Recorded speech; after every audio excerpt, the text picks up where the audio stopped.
କ୍ଷୁଦ୍ର ଗଳ୍ପ ପର୍ବତ କୁଞ୍ଚି କୁଞ୍ଚିକା।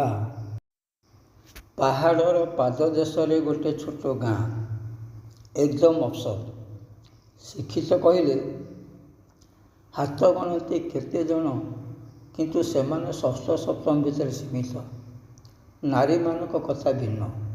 ସେମାନେ ଶିକ୍ଷାକୁ ନାପସନ୍ଦ କରନ୍ତି। ଏଭଳି ଏକ ଅହେତୁକ ପରିବେଶ ସହିତ ସଂଘର୍ଷ କରି ସିନୁ କଲେଜ ପାଠ ସାରି ଏବେ ପ୍ରସ୍ତୁତ ହେଉଥାଏ କମ୍ପିଟେଟିଭ୍ ପରୀକ୍ଷା ପାଇଁ। ପ୍ରତିଦିନ ଗାଁ ପାଖ ଗହୀର ସେପଟେ ପାହାଡ଼ ପାଦଦେଶରେ ବୁଲି ଗୋଟିଏ ବଡ଼ ପଥର ଉପରେ ବସେ। ପାହାଡ଼ ଆଡ଼କୁ ଦୃଷ୍ଟି ପକାଏ। ମନେ ହେଉଥାଏ ସତେ ଯେମିତି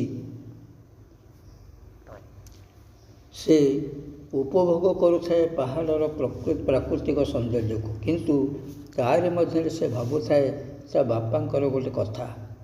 କାହିଁକି ବାପା ତାକୁ କହିଲେ ମାରେ ପର୍ବତ କୁଞ୍ଚି କୁଞ୍ଚିକା?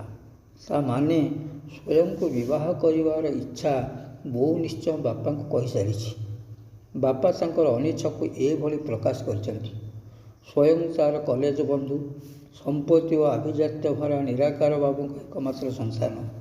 ଉଭୟେ କଲେଜ ବେଳୁ ବିବାହ ପାଇଁ ପ୍ରତିଶ୍ରୁତିବଦ୍ଧ। କିନ୍ତୁ ସିନୁର ବାପା ଏକଦମ ଦରିଦ୍ର।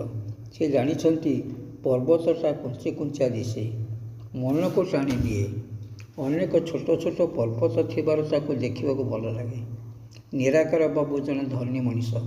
ସେ ଭଲ ହୋଇପାରିଥାନ୍ତି, କିନ୍ତୁ ତାଙ୍କ ପରିବାର ସଦସ୍ୟ ଗୋଟିଏ ଦରିଦ୍ର କନ୍ୟାକୁ ଠିକ୍ ବୋହୂ ଭଳି ରଖିପାରିବେ ବୋଲି କିଏ ଆଶା କରିବ? ସିନୁ କିନ୍ତୁ ଆଗରୁ ସ୍ୱୟଂକୁ ଏକଥା ସୂଚାଇ ଦେଇଛି।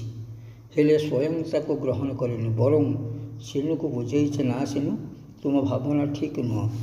ପ୍ରକୃତିର ବିପୁଳ ସମ୍ପଦ ଭରା ପର୍ବତ ଉପରେ ଛିଡ଼ା ହୋଇଥିବା ମଣିଷ ସେହି ପର୍ବତର ପାଦଦେଶରେ ଥିବା ଉଚ୍ଚ ନୀଚ ଭୂମିକୁ ଦେଖିଲେ ତାକୁ ସବୁ ସମାନ ଦିଶେ।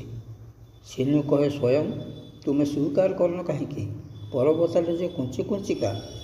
ସ୍ୱୟଂ ପ୍ରତିବାଦ କରି କହେ, ଠିକ୍ ଅଛି, ତୁମେ କମ୍ପିଟେଟିଭ୍ ଦେଉଛ, ମୁଁ ବି କମ୍ପିଟେଟିଭ୍ ଦେଉଛି। ପରୀକ୍ଷା ପରେ ନିଷ୍ପତ୍ତିଟା ଛାଇଁ ଛାଇଁ ହୋଇଯିବ।